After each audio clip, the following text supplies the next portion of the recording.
Marcos, capítulo 10. Sobre o divórcio. Então Jesus deixou Cafarnaum e foi para a região da Judéia, a leste do rio Jordão. Mais uma vez, multidões se juntaram ao seu redor e, como de costume, ele as ensinava. Alguns fariseus vieram e tentaram apanhar Jesus numa armadilha com a seguinte pergunta: deve-se permitir que um homem se divorcie de sua mulher?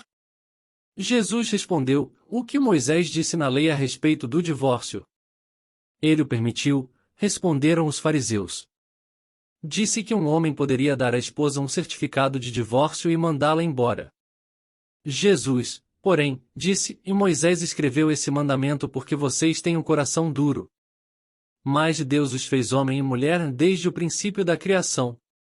Por isso o homem deixa pai e mãe e se une à sua mulher, e os dois se tornam um só. Uma vez que já não são dois, mas um só. Que ninguém separe o que Deus uniu. Mais tarde, quando Jesus estava em casa com seus discípulos, eles tocaram no assunto outra vez.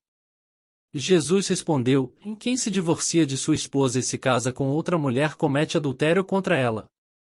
E, se a mulher se divorcia do marido e se casa com outro homem, comete adultério. Certo dia, trouxeram crianças para que Jesus pusesse as mãos sobre elas, mas os discípulos repreendiam aqueles que as traziam. Ao ver isso, Jesus ficou indignado com os discípulos e disse: deixem que as crianças venham a mim.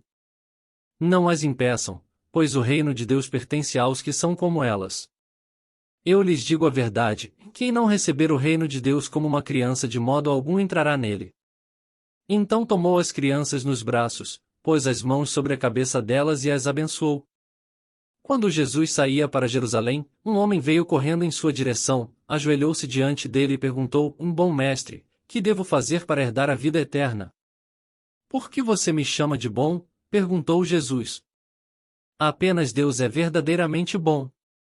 Você conhece os mandamentos: não mate. Não cometa adultério. Não roube. Não dê falso testemunho. Não engane ninguém. Honre seu pai e sua mãe. O homem respondeu: mestre, tenho obedecido a todos esses mandamentos desde a juventude. Com amor, Jesus olhou para o homem e disse: ainda há uma coisa que você não fez. Vá, venda todos os seus bens e dê o dinheiro aos pobres. Então você terá um tesouro no céu. Depois, venha e siga-me. Ao ouvir isso, o homem ficou desapontado e foi embora triste, pois tinha muitos bens. Jesus olhou ao redor e disse a seus discípulos: como é difícil os ricos entrarem no reino de Deus. Os discípulos se admiraram de suas palavras.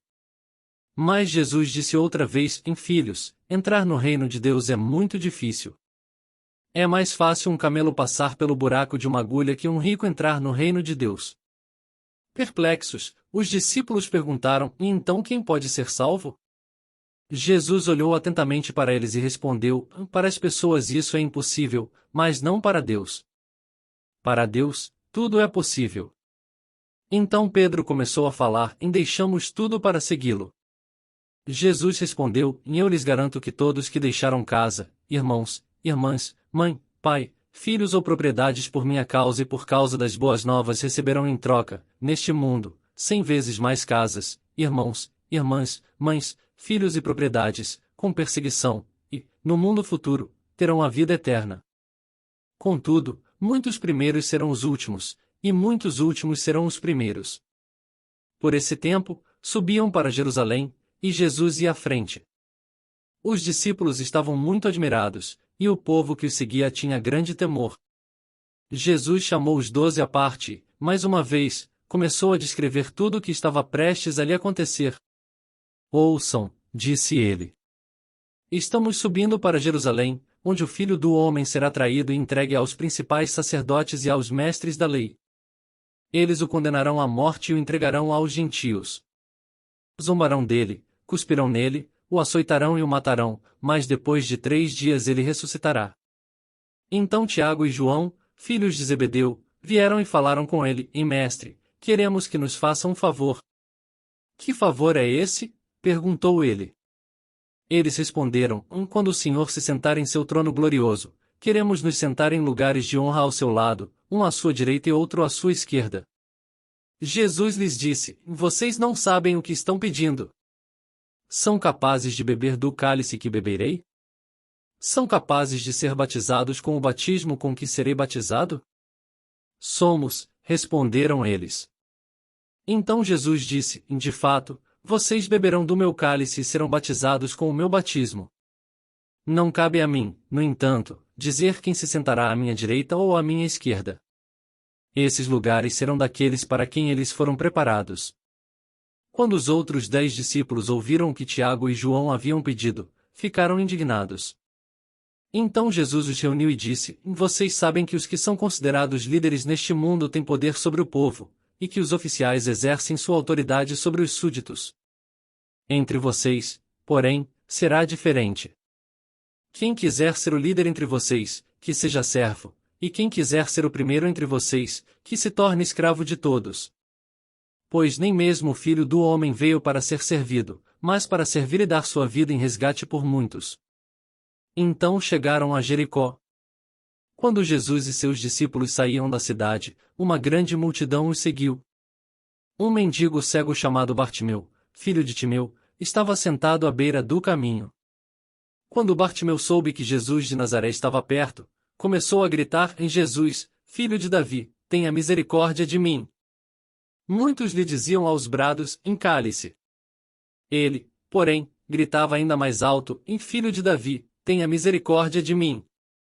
Quando Jesus o ouviu, parou e disse: Falem para ele vir aqui. Então chamaram o cego. Anime-se, disseram. Venha, ele o está chamando.